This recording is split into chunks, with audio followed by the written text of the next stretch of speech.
Hi everyone, it's Rena.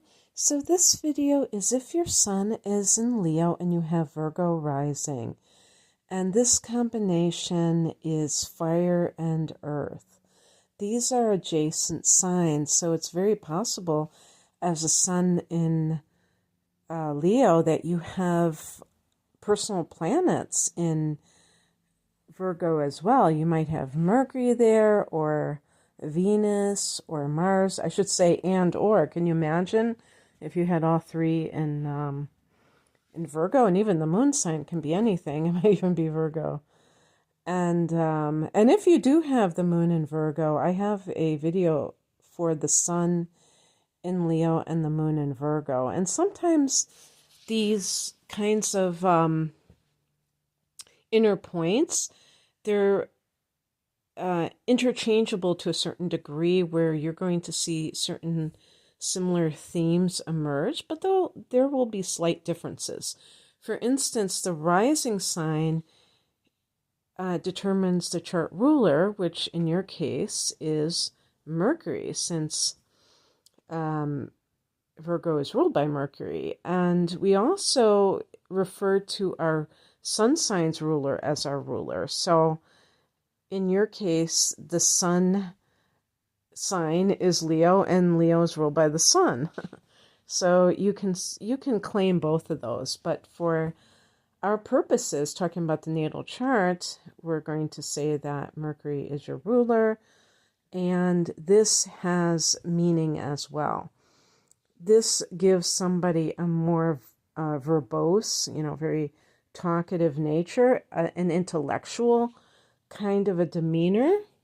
The rising sign can be how people perceive you in terms of, just something as simple as how you dress, how you carry yourself, how you behave when you're around other people. I have done, many, maybe all of the Leo rising versions of these types of readings.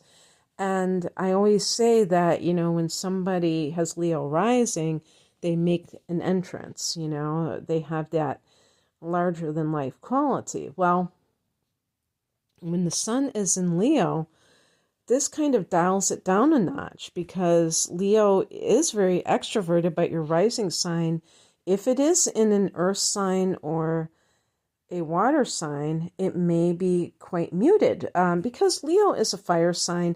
Fire signs are masculine, earth and water are feminine. So the air and the fire signs tend to be more outgoing. And I'll give you an example with myself, or with me. I think that's better grammar, but I have the moon in Virgo, so grammar is a big thing with me.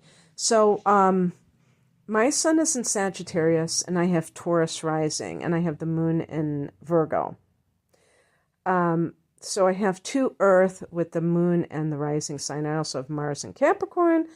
And the point being that I'm supposed to be so extroverted, but I'm only extroverted when I'm sitting here alone talking into my phone. When I'm out in public, I'm kind of like a little bit of a shrinking violet. I'm not shy, but I'm just not somebody that really puts myself out there, okay?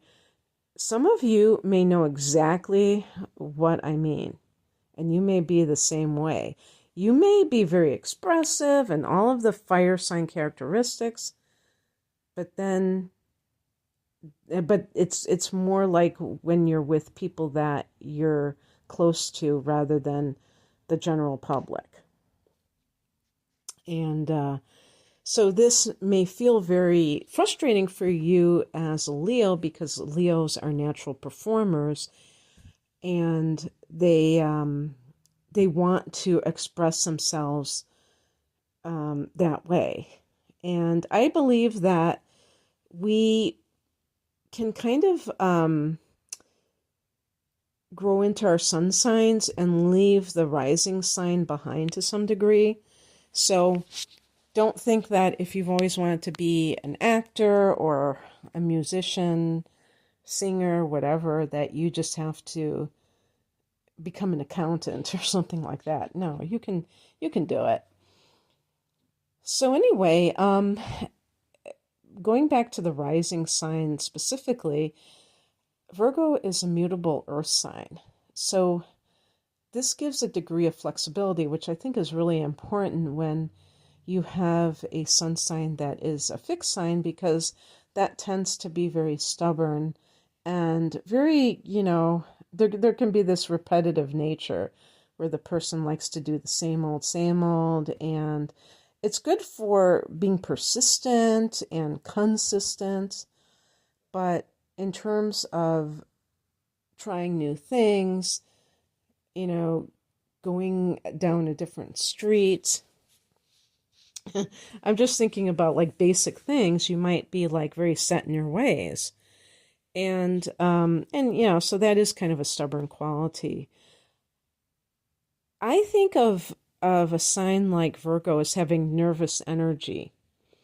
So you may and like, because the rising sign is the cusp of the first house of the self, it may even be reflected in your body type. You may be very thin or skinny, and this may continue throughout your life. For instance, the other sign that is ruled by Mercury is Gemini, and likewise, I would say that the body will tend to not retain weight. I'm sure there are going to be outliers out there, but in general, and you may wear glasses.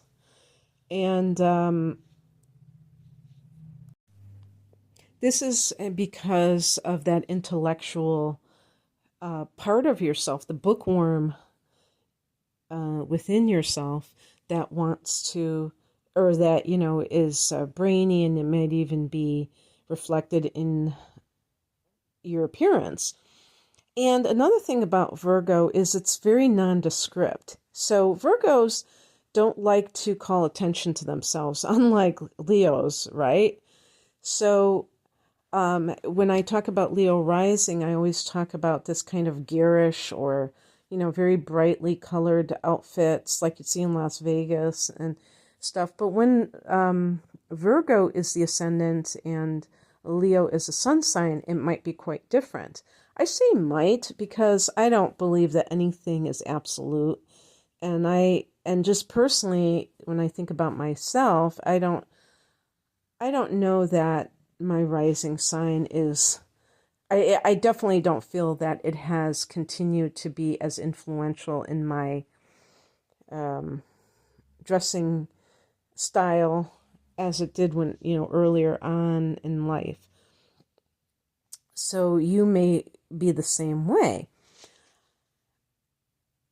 In terms of the way that you interact with other people, there may be inhibition. This is where you might get frustrated because you may feel that you want to do things, like I said, I was talking about performing, but it could also be like if you're someone who is a public speaker or something like that, that you would want to not have stage fright, not be afraid to speak in front of a group of people. And there might be that tendency to feel that way, to feel self-conscious, to have, I don't like to say social anxiety because that's like the extreme, but just this feeling that everybody's picking you apart, because truth be told, you may pick yourself apart. And this is something to really look at, because as somebody who has the moon in Virgo, that's one of those examples of how these things can be interchangeable. And I feel that with the moon and the rising sign, this can be with the family of origin, where maybe you were criticized and that made you, when you were growing up, I'm talking about, and that made you feel that inhibition. And you really wanted to kind of put yourself out there, but you felt like, oh, maybe I don't have what it takes. Because actually, Leo is a very confident sign typically. So when a Leo person isn't confident or when they have like some nagging doubts, you can usually pinpoint it to some other influence that is kind of taking over. But I do believe that when a person reaches the time when they have their first Saturn return around the age of 30, that they will start to embrace more of their sun sign influence. So in that case, at some point, even if you're a little bit of a late bloomer in terms of being that performer that you might want to be, that may show up there. Because also another thing about Leo is that it's very warm. And I always say about Virgo that it's persnickety. So that means that you might be very fastidious. You might be kind of critical yourself, where you have certain, requirements whenever, like whether it's a certain restaurant to go to, or, you're very precise about certain things. And it's hard for you just to kind of be in that spontaneous thing because you're always thinking, and that might make you high strung and kind of maybe even a bit uptight. But this can be in a way charming because Leo is always going to exude charisma. With the sun sign, because the sun rules Leo, it's a very powerful force of nature. And so I wouldn't be surprised if this combination creates the kind of person who is very witty, in a slightly snarky way, perhaps. But you might have the best delivery where you're able to just kind of like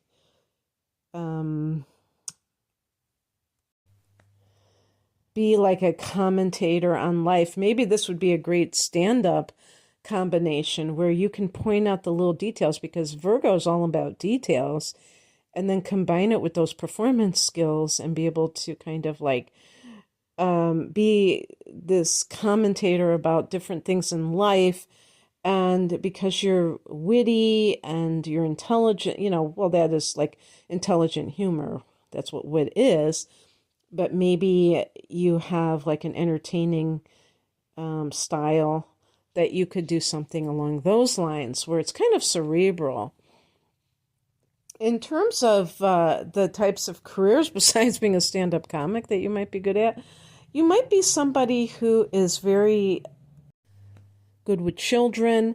Leo rules the fifth house, and one of the key words of the fifth house are children. And, Leo is the leader. So anything where you are in charge of something, and the reason I was saying teaching is because Virgo is associated with it being ruled by Mercury. This may be something that you have a passion for, and you could be one of those teachers that the students always remember. They always talk about how positive you were, and, always encouraging them. And that is definitely how Leo is. It's great to not only be warm, but be encouraging. And inspirational too, yeah. Can't forget about that. Leo is a natural leader, and because you have, Leos can be workaholics, actually. So this combination, Virgo, is known for being very industrious too. So this may be like somebody who has a lot of energy, maybe a lot of nervous energy, but energy nonetheless, and wanting to be productive, wanting to do something that's going to make a difference. I mean, I shouldn't say, I think the fire signs have their idealism that they're all about. So that you could say make a difference in that sense. But really, I was thinking more of Virgo and about doing something constructive rather than just kind of frittering away time that doesn't seem to add up to anything. In terms of love, I think that, I know that Leos tend to be very romantic. With this ascendant being kind of like a shrinking violet, and if you have inner planets in either Cancer or Virgo with a sun in Leo, that is going to maybe make you even more inhibited and less likely to kind of put yourself out there. I sometimes I think the script has flipped for the younger generation, maybe the Zoomers or whatever. I can't remember how old they can be, but I think sometimes the females are more aggressive and the males are more passive with that generation, like under 30. And so if that's the case, then maybe it would be the women that would be more inhibited. But for the standard male-female relationship, at least, I think that, where men normally take the initiative, I think, and maybe it's not that way 100% for any age group, but regardless of the gender, you might be a little bit shy to, put yourself out there. And Leo, one of the things about Leo is Leos get accused of being narcissists or egomaniacs. Now, are there any Leos that resemble those remarks? Yeah, but I mean, there are narcissists or egomaniacs from all signs. It's not just one. And but the point is that Leos, because they tend to really be natural leaders, and they tend to see life as being this grand drama, they do tend to kind of like be very dramatic. So when Virgo is on the ascendant, this can really mute some of that and can even add a little bit of insecurity, whereas they typically are very confident. So, and then I was talking about some of the other inner planetary influences that may tip the balance to be more inhibited as well. So if that's the case, the person may be afraid of having their pride kind of like hurt, because Leos do tend to have this bluster that can be like a cover sometimes for maybe even hypersensitivity, and that specifically could be associated with Cancer placements. Like if you're a sun in Leo and you have Mars in Cancer, there might be this, because Mars can be your anger, the way you express anger, and there can be this kind of prickly quality because you bristle at any suggestion. If you feel like you're being dissed, and maybe you're not being, but people feel like they have to walk on eggshells because you're kind of a little bit hypersensitive, and it's easy for you to feel disrespected, then that can add to that feeling of not wanting to put yourself out there when you're, asking somebody out. I do think that this combination is great for people who are showing that humility. So for Leo, it can be kind of an equalizer where you kind of are a little bit more humble, and that can be good for any kind of interaction, so you don't seem arrogant. But I think you can be a very dedicated partner once you meet the right person. And yeah, I mean, so that's what I have for you. I hope that this resonated. And if you would like a private reading, the link is below. Take care. Bye.